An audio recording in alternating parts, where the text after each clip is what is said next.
विसरलो.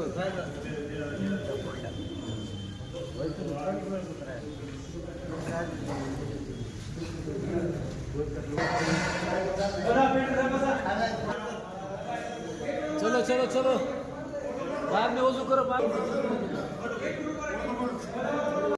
पूर्ण भारतामध्ये शांतता आहे आणि या भारतामध्ये ज्या मुस्लिम समाजाने ज्या जगामध्ये अशांतता पसरली त्या जगाला संदेश दिला की पवित्र रमजानमध्ये सुद्धा ज्याच्यावर अत्याचार होतं त्याच्यावर भारताने आपलं मत व्यक्त केलं. म्हणून या भारताचं सर्वांनी आदर्श घ्यावा.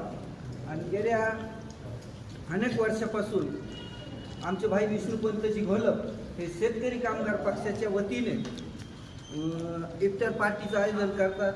त्यांचं मी सर्व मुस्लिम समाज व पाटोदा शहराच्या वतीने आभार व्यक्त करतो आणि थांबतो. रमजान या निमित्तानं आज या ठिकाणी भाई विष्णुपंत घोलप हे शेतकरी कामगार पक्षाचे सरचिटणीस असून त्यांनी या इफ्तार पार्टीचं आयोजन केलं आहे. या इफ्तार पार्टीचं आयोजन करण्याचं कारण असं आहे की हिंदू आणि मुस्लिम हा भाईचारा सातत्याने शेवटपर्यंत टिकला पाहिजे हा याचा मुख्य उद्देश आहे.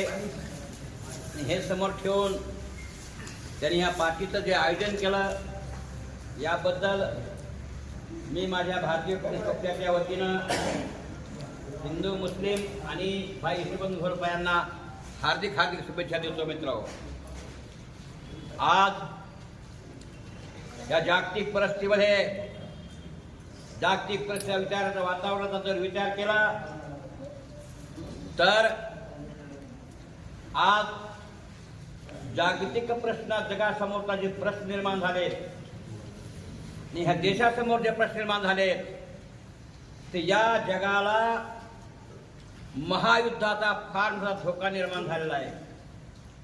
महायुद्ध कधी होण्याचा नेम नाहीये आणि हे सगळं घडवण्याचं काम या जगामधले भांडवलदारी राष्ट्र, अमेरिकेसारखे भांडवलदार राष्ट्र, इस्रायल सारखे भांडवलदार राष्ट्र,